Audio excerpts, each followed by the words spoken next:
negara kita saat ini sedang menghadapi krisis konstitusi.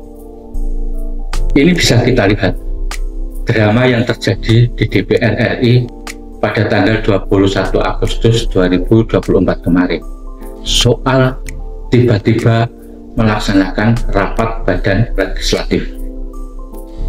Padahal kita sudah tahu tujuannya apa. Tujuannya itu hanya untuk menganulir keputusan Mahkamah Konstitusi nomor 60 yang dibacakan pada tanggal 20 itu. Padahal kita ini kan semua tahu bahwa keputusan Mahkamah Konstitusi itu adalah sifatnya final dan binding. Artinya terakhir dan sekaligus mengikat. Nah, kemudian DPR melakukan proses politik untuk mengamputasi keputusan Mahkamah Konstitusi nomor 60 itu. Sebetulnya jelas persoalannya. Siapa sebetulnya yang bermain di balik huru-hara politik badan legislasi DPR RI? Semua itu bermuara pada kepentingan politik Presiden Jokowi. Kenapa? Kita tahu dengan keputusan Mahkamah Konstitusi nomor 60 itu banyak kepentingan politik Presiden Jokowi yang kemudian diamputasi. Dan yang paling mengerikan adalah soal terhentinya dinasti Presiden Jokowi untuk maju menjadi calon gubernur atau wakil gubernur. Kemudian juga masalah konsolidasi politik dengan koalisi Indonesia Maju akan bubar. Karena kondisi itu kemudian kelihatannya ada konsolidasi Presiden Jokowi dengan ketua-ketua partai. Kita kan sudah tahu sosok ketua-ketua partai itu ketika berhadapan dengan Jokowi. Mereka ini kan banyak sakitan, tidak bisa berbuat apa-apa. Yang bisa dia lakukan adalah patuh dan tunduk terhadap semua kemauan Presiden Jokowi. Ini sudah jelas secara politik demokrasi tidak menyehatkan. Yang kedua, tidak terjadi keseimbangan antar lembaga negara karena semua berada pada satu kekuatan yang namanya adalah kekuasaan Presiden Jokowi.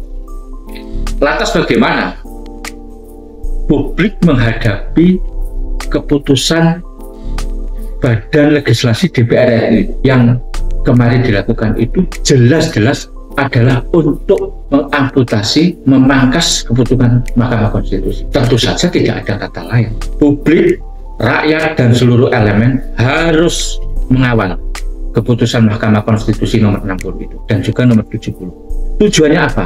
Jelas, untuk meletakkan kembali proses demokrasi yang sehat. Bukan demokrasi yang sifatnya administratif, demokrasi yang legal formalistik semata. Itu saja. Berikutnya, publik, rakyat juga harus melawan tindakan politis yang dilakukan oleh DPR. Karena bagaimanapun kita sudah tahu, tindakan DPR yang sebenarnya adalah menganulir keputusan Mahkamah Konstitusi itu jelas berimplikasi terbunuhnya proses demokrasi di negeri ini. Padahal kan negeri ini jelas negara demokrasi. Kemudian mau diotak-atik seolah-olah demokrasi tapi substansinya adalah monarki. Apakah rakyat mau menerima, publik mau menerima dengan proses yang tidak wajar ini? Masa sih negara ini hanya dikuasai oleh satu keluarga dan juga beberapa kroninya? Ini kan nggak sehat. Dan kita ini sudah tahu apa yang terjadi, tetapi kita ini dianggap tidak tahu. Kalau toh mereka sudah mengetahui kita ini tahu, mereka dabrek saja. Terus sampai kapan? Maka ini saya pikir momentum untuk melakukan perlawanan sipil, melawan kebijakan yang arogan, yang sudah jelas-jelas mau meminggirkan proses demokrasi.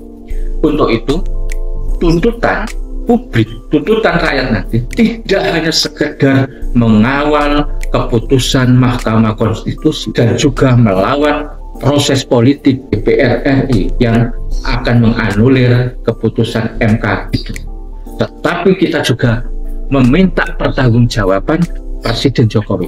Karena ini sudah transparan. Semua permainan, semua proses politik yang saat ini secara struktur hanya berada pada satu kekuatan tunggal, itu adalah Presiden Jokowi. Maka semua keadaan dan dampak yang akan terjadi, Presiden Jokowi harus bertanggung jawab. Bagaimana prosesnya? Rakyat harus melakukan proses-proses yang legal, yang sesuai dengan aturan. Tapi intinya bahwa semua itu harus punya tanggung jawab terhadap pemburukan demokrasi yang terjadi. Pada akhirnya bikin kesimpulan Presiden Jokowi menjadi kausalitas atau sine qua non dari proses rusaknya demokrasi di negeri